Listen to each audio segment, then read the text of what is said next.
Have you ever woken up in the middle of the night, stared at the ceiling, and asked yourself, why am I not where I'm supposed to be?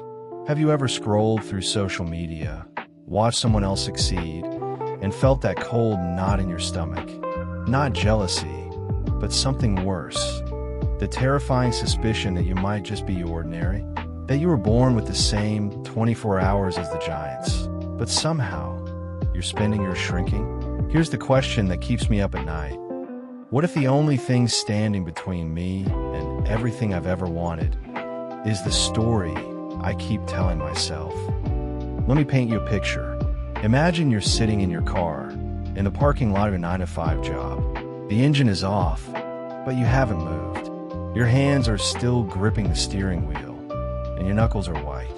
You're not tired. Not physically, anyway. You're drained. Drained from the weight of unspoken dreams. Drained from the noise inside your head that tells you, who do you think you are? That voice, that endless, nagging whisper, has been with you since you were a kid. Remember that time you raised your hand in class, heart pounding, ready to give the right answer, and then that other voice cut in. Don't be stupid. You'll embarrass yourself. So you lowered your hand, and someone else answered, and they got the praise. They got the gold star. Fast forward to now. How many times have you done that in life? How many opportunities have you killed? Not because you weren't capable, but because you didn't believe you were. I know that feeling. I know the shame of watching your own potential rot on the vine, because you were too afraid to water it with belief. The pain isn't in failing. The real pain is in not trying. The silent, slow death of a life lived at half volume. That anxiety you feel on Sunday nights, that dread of Monday morning, that's not just about work. That's your soul screaming at you because you've abandoned your own faith. You've handed your belief over to other people's opinions, to market trends, to luck, and luck has never paid anyone's rent on time. But here's the part that no one tells you. The world doesn't care about your talent. The world cares about your certainty. You can have the most brilliant business plan, the most beautiful art, the most heart-wrenching story, but if you deliver it with a trembling voice and a question mark in your eyes, the world will ignore you. The world will eat you alive. So how do we fix this? How do we rebuild that muscle of belief that has atrophied from years of disuse? I've studied this. I've lived this, and I've broken it down into 3 non-negotiable pillars. We have been sold this terrible lie that belief must be felt before it can be acted upon. We wait for the right mood. We wait for motivation to strike us like lightning. That is backwards. Think of a farmer. Does the farmer wait for the rain to feel like planting? No. He plants because he decides a harvest will come.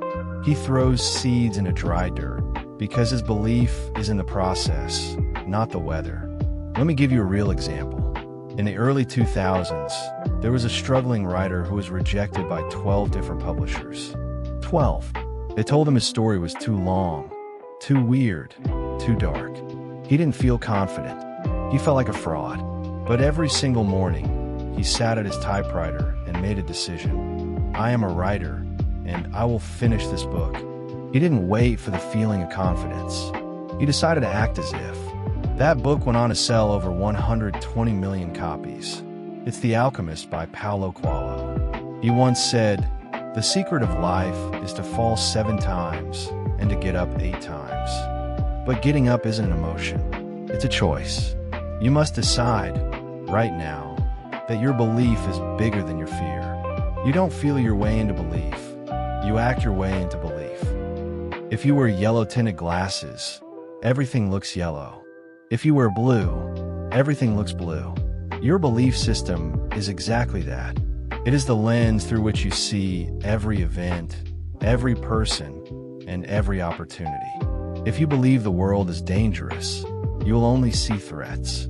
If you believe the world is abundant, you will see opportunities everywhere. Here is the painful truth. Most of us are wearing glasses smeared with the grime of our past failures. We are looking at our future through a rearview mirror. I remember a time when I was completely broke. Not can't buy coffee broke, but can't afford to fix my car to go to the job interview broke. I had a choice. I could have believed, I am a loser, and this is my fate. But I forced myself to look at my empty bank account and say, this is temporary. This is a test. I changed the filter. 3 months later, I got a job that changed my career path. Not because the economy changed, but because I changed my perception. I stopped looking for reasons why I would fail and started looking for reasons why I would succeed. And I found them. They were always there, hiding in plain sight, but my old beliefs had blinded me. You need to understand, your brain is a target-seeking missile. Whatever you believe is true, your brain will find evidence for it. So if you believe you're unlucky, you will find evidence of that every single day. But if you believe you are unstoppable, the universe will start handing you the receipts. Change your filter, change your life. Have you ever walked into a room and felt the energy? Maybe it was a room full of nervous students before an exam, or a sales floor full of fired-up employees. That energy is not mystical. It is the collective voltage of belief or disbelief. Here is the problem. We constantly surround ourselves with people who validate our fears. We have friends who laugh at our dreams, not out of malice, but out of their own insecurity. They are afraid that if you succeed, it will highlight their stagnation. So they pump doubt into your ear like poison. And we listen to them because it feels safe. It feels comfortable to stay small. But to build the belief force, you have to become a thermostat, not a thermometer. A thermometer just reads the temperature of the room. It reflects the doubt around it. A thermostat sets the temperature. It changes the room. You have to decide that your belief is going to be so loud that the voices of doubt, both external and internal, will be drowned out. I want you to think about the Wright brothers. In 1903, everyone knew that human flight was impossible. Even the New York Times predicted it would take 1,000,000 years. But Orville and Wilbur didn't just believe in themselves. They believed in the principle of lift, and they refused to invite skeptics into their workshop. They protected their belief like a fragile fire. When they finally flew those 120 feet at Kitty Hawk, they didn't just prove flight was possible. They proved that a small group of people with unshakable belief can rewrite the laws of physics. Or rather, they proved the laws of physics are flexible compared to the laws of human will. Surround yourself with people who strike matches, not people who blow out your candles. So here we are, back in that car, back in that moment of choice. The engine is off, but your life doesn't have to be.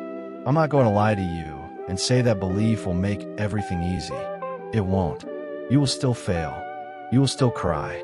You will still feel like quitting at 2 a.m. when no one is watching. But belief, real, raw, stubborn belief, will be the anchor that holds you when the storm tries to tear you apart. It is not about pretending the storm isn't there. It is about knowing, deep in your marrow, that you are the captain of your own ship. The doubts will come. The world will say no. The critics will mock. But you will stand up, brush off the dust, and you will walk forward, because you have tapped into the force that moves mountains, the force that built empires, the force that turns ordinary men and women into legends. And that force, right there, is belief.